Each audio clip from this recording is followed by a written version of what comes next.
19. We have 19 DLC characters throughout the history of Smash at this point, and we're going to talk about all of their reveals right now. The criteria here is based on two things. One, the quality of the reveal event, and two, how impactful that reveal was. As usual with my tier list, there has to be at least one S tier and one F tier. These characters are only competing amongst themselves. And yes, I'm aware I'm not the first person on YouTube to get to an idea at least something like this. Not the world's most original idea, let's be honest, but it's the one my Discord server voted on, so it's what we're doing. All right, let's do it.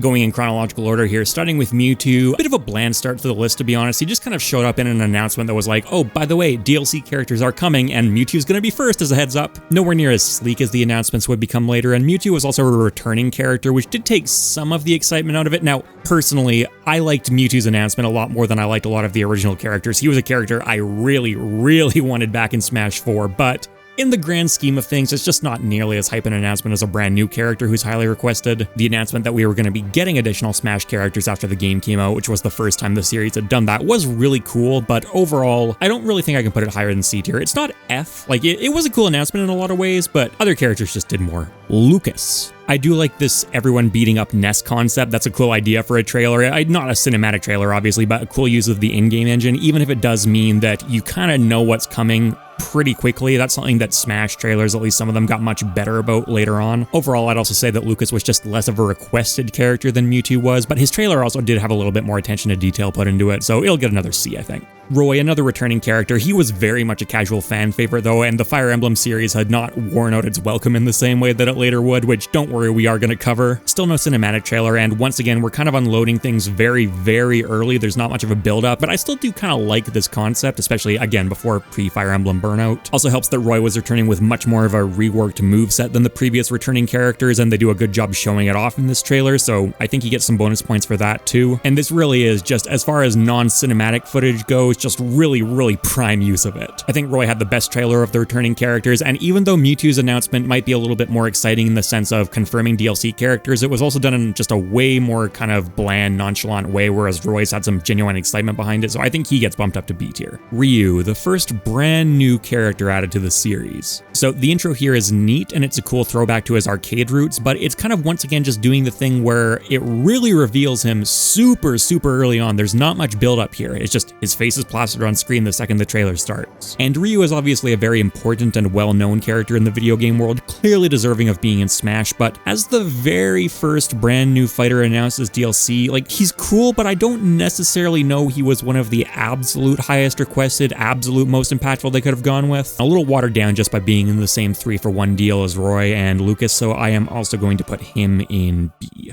Cloud, now we're getting somewhere here. Opens very gently with Final Fantasy music, so if you're really dedicated to the series, you immediately pick up on that, and some of the reaction videos to this I remember being really hilarious. There's such a juxtaposition between people who sort of realized what they were doing much later and people who immediately knew what was going on and just start freaking out. That was really cool. That's still, I think, the best balance between creating suspense and still rewarding hardcore fans for their knowledge. And then eventually they pull the trigger, they milk it more and more, really slowly bringing up the character, showing off just tiny details of him, and finally letting you get that single iconic shot. And Cloud, it was just such a bombshell character. I have never played a Final Fantasy game in my life, and this was still really exciting to me. Then just after everything is already done and the trailer feels like it's winding down, they come in and introduce the limit break stuff, which was, again, super impactful for everyone who knew about Final Fantasy VII, which I'm aware I'm in the minority by not knowing about. They do the stage reveal, and there's this very universal, like, oh my god, this might be legal thing, and then the summon comes down and cuts the goddamn stage in half, and everyone just kind of knows, well, that's the end of that. But still a super cool casual stage. I love the detail put into it. Final Smash using Ike as the stand-in for Sephiroth, that's brilliant. Easy S tier, both in terms of character announcement impact and just the quality of the trailer he was introduced in. It's basically flawless. Corrin, F tier, I'm just gonna say it right now. Oh, and by the way, out of all the DLC, this is the one that I actually stuck with. Corrin became my tournament character by the end of Smash 4's lifespan. What's there really to say about this? Like, if you know what Fire Emblem Fates is already, then there's absolutely no grand reveal here. The second these characters show up on screen, you know what's happening, but the build-up still takes forever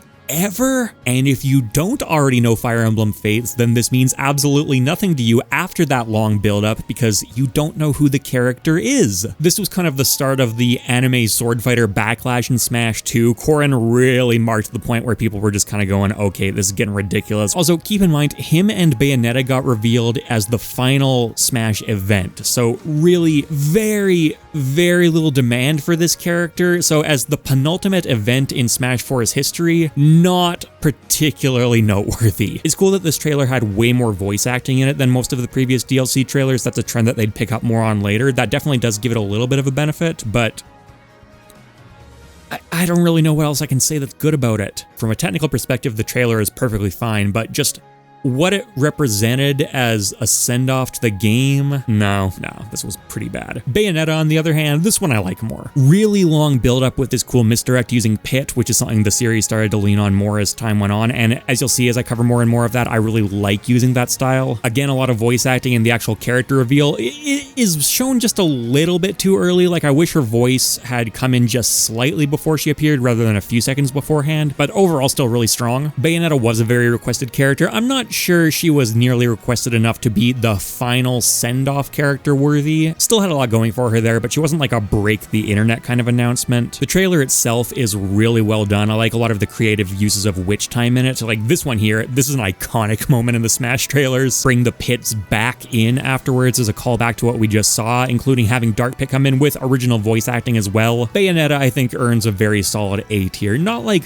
earth-shattering, and again, maybe just slightly underwhelming for Smash 4's final character, but overall there's not too much to complain about. Piranha Plant A tier, f*** you. This was announced near the end of a dedicated Smash Direct right before the game came out, so people were really eagerly anticipating hearing which characters were going to be revealed, and this was just such a ridiculous, over-the-top, unexpected announcement that it entertained me way more than basically any real quote-unquote character could have. It's like the comedic timing on this is basically perfect. They milk it as much as they possibly can. Even after this is shown, it still takes you a moment to kind of come to terms with the fact that yes, this is actually a character they're showing. They do a good job building up to like the most absurd things the character can do. This here is a super cool reference to the Super Mario series. Like, great reference to Brawl as well for a final Smash. If I was left purely to my own devices, this would be S tier. This is seriously possibly the most entertained I've ever been by a Smash trailer. I understand it's Piranha Plant. In the grand scheme of things, that might be a little bit ridiculous to put him in S tier compared to some of the other characters, but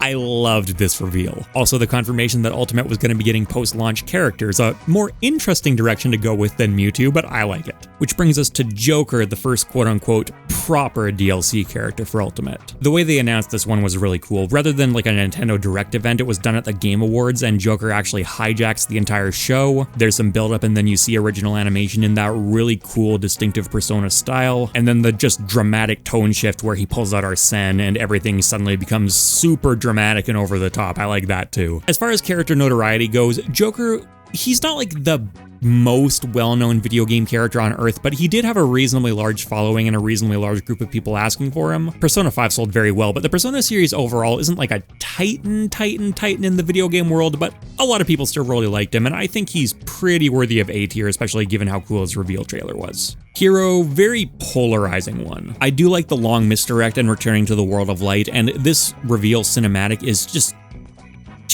absolutely beautiful. Like, the animation studio behind all of these did a phenomenal job. Good long drawn out build up with the horse too, but I think it does maybe let things slip just a little bit too early, because as soon as you see that horse, there's a bunch of characters that you no longer really think it could be. I do like him coming in and saving Link though. That's a really neat way to do that. Great long drawn out reveal shot too, very dramatic. And then he starts getting beaten up by the dark spirits again as an excuse to have the other heroes come in and save him. And similar to Final Fantasy, I've never played Dragon Quest. This meant nothing to me, but I know for just the massive audience that grew up with these games, it would be like, for me, a bunch of different links coming down and realizing that you can play as them all. It would be sort of that kind of level of detail. And then just teasing everyone with how down B works, not really spilling the beans too much on it. That's a cool way to end it. Hero's announcement was extremely high profile over in Japan, but I also kind of feel like a pretty expected character. Like, a lot of people sort of just knew that Hero was going to be in Smash some days, and over here it didn't really get that much hype. There are dedicated Dragon Quest fans over here, but it's nowhere near on the scale as it is in Japan. You know what?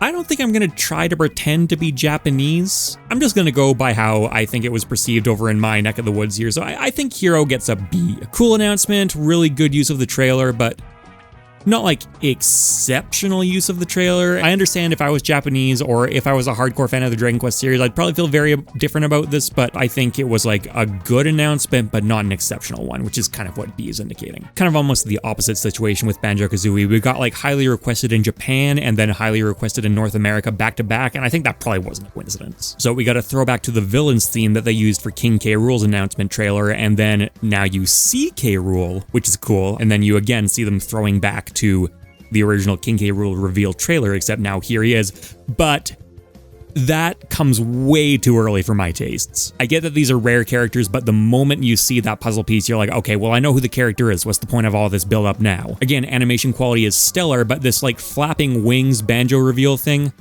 it's neat, it's cute, but it functionally doesn't really serve all that much of a purpose because you've already shown us that it's going to be Banjo. Where's the hype? Now we're just kind of sitting here waiting for what we know is coming.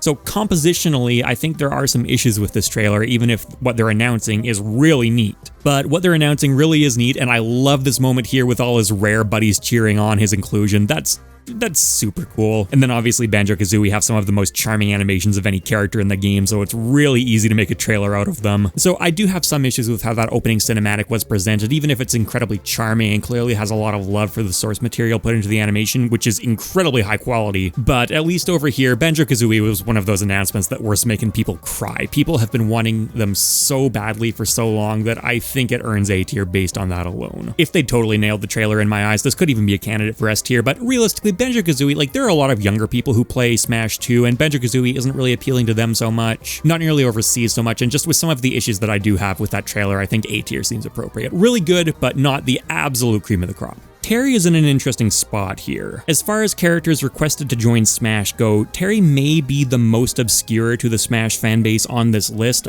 but this trailer is really well done. Like, if you are a King of Fighters fan, it takes you through so many interesting little, like, throwback moments, tons of suspense. Even as soon as you know that there's going to be a King of Fighters character in the game, they really keep you guessing exactly who it's going to be. But I would probably argue that after it's not Geese, you kind of know it's going to be Terry. The moment where he ends up getting the envelope is very cool, and, like, the Terry model looks fantastic in the reveal.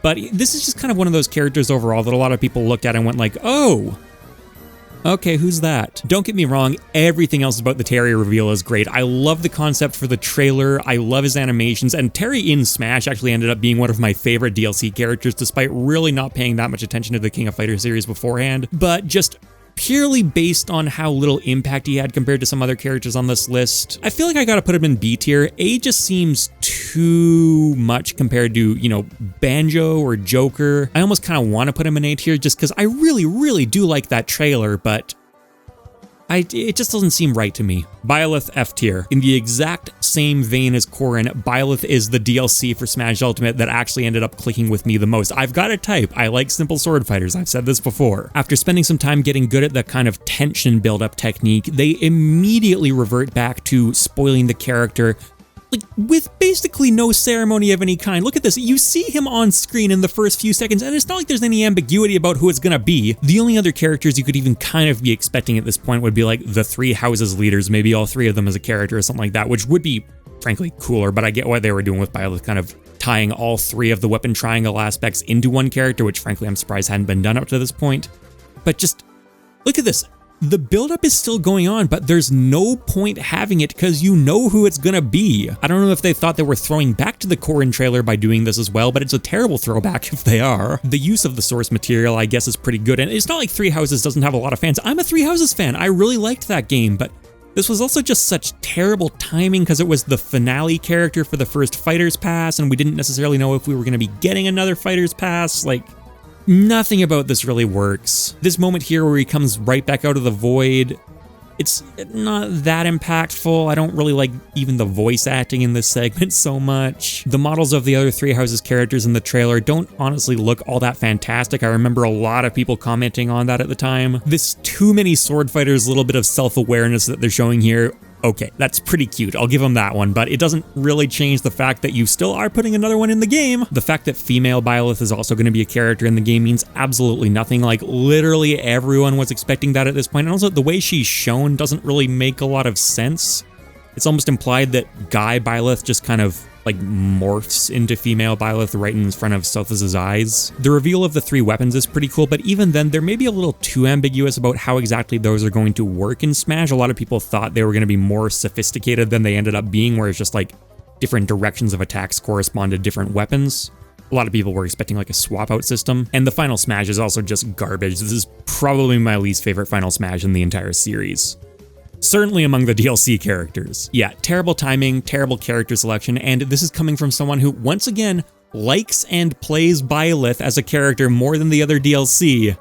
Just nothing about this worked. And then coming into the second Fighter's Pass, people weren't necessarily all that hyped about Min Min either. ARMS was kind of a series that a lot of people expected to be represented early on in Smash Ultimate, but it kind of felt like the window for it had passed. I will say that the ramen shop with Kirby and Captain Falcon eating, where they literally brought in Captain Falcon's original voice actor just to record slurping noises, that's a really cool touch, and this trailer overall is quite well done, but it does kind of have the issue of revealing immediately that the next character is going to be ARMS, but that's actually okay for them to do because they straight up announced that, by the way, the next Smash character we reveal is going to be from ARMS, which is like way to deflate any possible wind out of those sails. I get that they kind of knew that ARMS wasn't necessarily the most anticipated series to get a character, so it almost seemed like they were getting ahead of the lack of excitement it was going to generate, but you kind of just have to ask the question at that point, why add an ARMS character then? Still, this trailer with everyone competing for the Smash Invitation is cool, even if it is maybe a little bit too similar to the Terry concept that wasn't really that old at this point. Min Min was still not a particularly anticipated fighter. Like, even among the ARMS cast, I still don't get the feeling that Min Min was the one that people were most wanting. I feel like Min Min in general, just her moveset is not interesting enough to make a great reveal out of. That's pretty much what you were expecting, and it's almost worrying more than anything else, which turned out to be somewhat founded, by the way. This, though, like, okay, this is pretty good. Min Min, I think, has to go in C tier. Like, the quality of the trailer isn't really on trial here. I thought it was pretty well done considering the source material they were working with, but not a great announcement, and also, again, not very well timed, being the first character to kick off the second Fighter's Pass. But then, of course, the follow-up character is the best-selling video game protagonist of all time. Decent little bit of build-up on this one, with Mario sort of going through and fighting the different Smash characters before being swatted away, but I will say, basically the moment you see him crash through the cave, like, there's a pretty good tell there that it's going to be Steve, and you get a little bit too much build-up that's really obvious before you actually see Steve himself. I do want to point out the cool little camera simulation details in this intro, though. You see some ISO artifacts that have obviously been added in artificially. That's what the grain on the screen is. You see a little bit of, like, auto focus adjustment, and then you see Steve announced, and it's like, you knew he was coming a few seconds ago, which is what I mean when I say it lowers the impact, but like, Jesus Christ, oh my god, Steve is in Smash, right? This character is a juggernaut. He really makes a lot of sense to have in Smash for me. He's very much a representation of the new generation. I know a lot of people were not particularly happy to be seeing him in there, but frankly, I don't really care. Not every character needs to be some 90s throwback. Trailer overall is really well done, apart from, again, just like lifting the lid on the reveal slightly too early. So not a perfect trailer, but still pretty good. And considering just how ridiculously huge this character is, and the fact that the trailer's not really doing anything to bring him down, I think this one deserves S tier. I get that not everyone is going to agree with that one, but if your response is just like, ew, no, Steve is for kids, like, sorry, but I just don't care. Kids are allowed to enjoy Smash too, and a lot of people who aren't kids also like Steve. Minecraft is a really genuinely entertaining video game that also has a lot of benefits in the world as like an educational tool. Yeah, Steve got some predictable backlash, but that really has no bearing on my decision. Overall, he was still just a ridiculously huge announcement. Sephiroth. This trailer is amazing, bringing everyone back to the world of light, but showing off more characters than we got to see the first time, because that first shot of everyone standing on the cliff in the world of light is so cool. So coming back here and reusing the setting, like, yes, use as much of this setting as you want. I love this, but then the twist, right? And you see Banjo in there too, so he obviously wasn't in the original world of light, so he didn't get a chance to be shown. And then you see Galim just being cut apart, and you're like, who could this possibly be?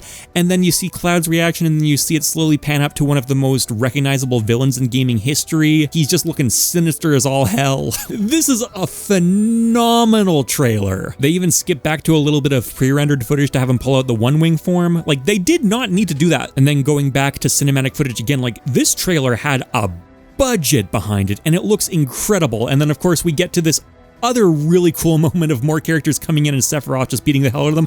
That right there, that was one of the most powerful moments in any Smash trailer. That is just ridiculously cool. Oh, okay, I want to show off a cool little detail here. There. Okay, if you don't see that, right there, Mario is still impaled on Sephiroth's sword, or at least his overalls are still impaled on Sephiroth's sword, and he just kind of gets flung off into the abyss. It shows up on screen for so little time that you wouldn't even necessarily catch it the first time through. It's just such a great detail. This trailer is amazing. And then they reveal like a brand new Final Smash for Cloud that there was no reason to put into the game. No one was asking them to bring a new Final Smash in for Cloud, but it's so neat that they did. And then even more cinematic footage after everything winds down. It's ridiculous how much they put into this trailer. So you combine what might be the best Smash reveal trailer, if not certainly one of them, with such an iconic character reveal. Yeah, Sephiroth is getting S tier, and I don't want to hear any arguments about it. Pyra and Mithra. So Pyra and Mithra's entire trailer is based around this concept of like Pyra disappeared and now Rex has to go on a quest to look for her. And you could take this as a misdirect for being Xenoblade DLC or some kind of announcement like that. I think that's what they were going for.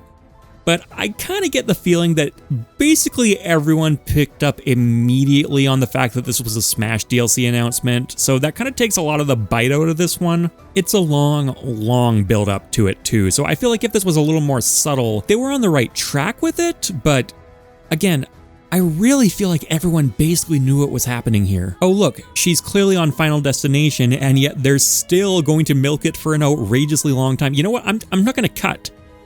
Yeah. There you go. This just took forever. The trailer itself after this point is pretty reasonably put together, but they show her fighting a lot of other anime sword fighters, and it's really not helping the case there. I get they might be doing that on purpose to a degree, but being self-aware is not the same thing as actually changing. And like, overall, I feel like Pyra and Mithra, Xenoblade is a popular series. These characters definitely had a fan base rooting for them. I feel like it's kind of in the same vein as ARMS though, where I'd expect them to be in there at the beginning of Smash, but if they hadn't gotten in then, I feel like the moment might have passed a little bit. The surprise reveal that includes Mithra here though, I do like that. It's a cool way to put two characters together like this. So we knew at this point that the way that they played mechanically was probably going to be some kind of swapping mechanic, and it ended up being like a pretty good, well put together swapping mechanic. The trailer as a whole was pretty bleh though, and like I'm fully acknowledging my bias here. Not only have I not played Xenoblade Chronicles, but I genuinely find the series kind of off-putting, and I really don't like how Pyra and Mithra are designed. So if this was left up to me, this would honestly probably be an F tier. But like I know they had a reasonably big audience looking for them, so that kind of makes me want to put it in B tier, but when I combine it with how underwhelming and giveaway-ish the trailer was, I think splitting the difference and putting them in C is probably fair. And I know they come from a popular game, but they don't come from like a super massive, uber mega popular game. They're not a character that people have been begging to get put in the series for a decade now. At this point, anime sword fighter backlash was in full effect. Like, people were really sick of it by now. I don't know if these were necessarily the characters to announce during that time period. Kazuya, I will say straight up that I like this trailer much more than the Pyra and Mithra one. It makes much better use of tension buildup. You're given just the slightest hint that it might be Zelda here, and like, that's a cruel misdirect if you're someone in my situation who likes the Zelda series and wish it got a lot more. But I like the way that they just show little snippets of Kazuya, just like little hints of who it might be, and then he gets thrown off the volcano and suddenly Tekken fans are kind of going, oh, okay, I understood that reference. And then there he is. Not necessarily the most iconic character in Tekken. I think most people were thinking it was going to be Heihachi if it was going to be someone, but the rationale that Kazuya uses the demon form makes sense to me. Tekken, obviously a really iconic fighting game, and I love that reference there. It's not the most common in terms of just like everyone knowing everything about the series, but it clearly deserves a spot, and I really like this gag here where he just starts throwing more and more characters off. That's great. Yeah. Bye-bye Pit, bye-bye Mimit. Yeah, a little bit of a sight gag too. Like, I keep talking about how great the animation in these trailers is, but Kazuya was really, really strong. Then you get to see the demon form in use too. Doesn't end up being nearly as complex as I was initially expecting. It's just kind of a some moves use it, some moves don't kind of deal. But I still like that inclusion, and I do think that's worth putting him in the game. Good little moment here acknowledging Heihachi. So, okay, there he is. We get it, guys. We didn't forget about him. And then this moment with Kirby at the very end, which just adds so much to it. You know what's gonna happen. You know he hasn't actually dropped Kirby off to his doom like the other characters, which, by the way, canonically, Kazuya just killed all of them, so that's interesting, but there goes Kirby. Overall, a very good trailer that gets elevated to an excellent trailer if you're familiar with the Tekken source material, but the amount of people who will be intimately familiar with a lot of Tekken stuff, a bit limited. I think this is a very solid choice for Smash, but not only is it from a series that wasn't in particularly high demand, but it's not even the most iconic character from that series, so that does knock it down a peg. But I think the trailer is so well done, and it's not like he doesn't have any amount of a fan base that I think I'm gonna put this in B, because I do like the way tension was used in the trailer. It's got some really funny references to other series. I really like the sight gags with Min Min and Kirby. I really wish I could put it higher, but I just don't think he's like quite impactful enough of a character, but very solid. And then, of course, that leaves us just with Sora. They really milk the hell out of this one, taking us all the way back to where it first began, where Ultimate's very first little teaser was, using Inkling, which of course was the character that was revealed in that initial teaser. Just the perfect setting for it. They stay really ambiguous with who it's going to be. At this point, a lot of people were kind of thinking like a Dark Souls character, expanding maybe even a little bit more on Smash lore while we're at it. That's a really cool concept. Everyone's just not doing anything because the light of Smash has gone out. Tiny bit of the Ember's light makes its way onto Mario's face, and now he's prepared to go and explore what's going on. Really slow, really dramatic, really keeping you on the edge of your seat. No one has even slightly been spoiled yet on who the character is going to be. Even now while he's reaching into the fire, even now while he's pulling out the sword, or what looks like a sword at this point, it's still hard to tell. And then just gradually in a few shots, who exactly it is teased out. This is just a masterclass trailer. It's the best one they've made. I take back what I said about Sephiroth. I think Sora has the best trailer, and then of course, on top of that, he looks incredible, and he's the most requested character, and this just works so phenomenally well as a send-off to Smash Ultimate's development. That shot of all the characters looking up at him there is so cool. The story of Sora getting into Smash, I'm sure, would just be a nightmare. He ended up being the one that was most requested in the ballot, but the amount of licensing issues that would have gone into making that happen. Do I need to say more? Sora is the freest of S tiers and just such a phenomenal way to send the series out. I can't think of what they could have done better, to be honest. What a high note to end things on. Alright, that'll do it for this one. Thanks for watching, everyone, and let me know what you thought of the list. Comments and likes on this video increase how much YouTube shares it around, so if you think it deserves that, much appreciated. There's a top 10 list on top there, Smash's most overrated moves on my main channel below, and patrons, YouTube members, and Twitch subs get stuff like early videos and access to my Discord server. Later, people.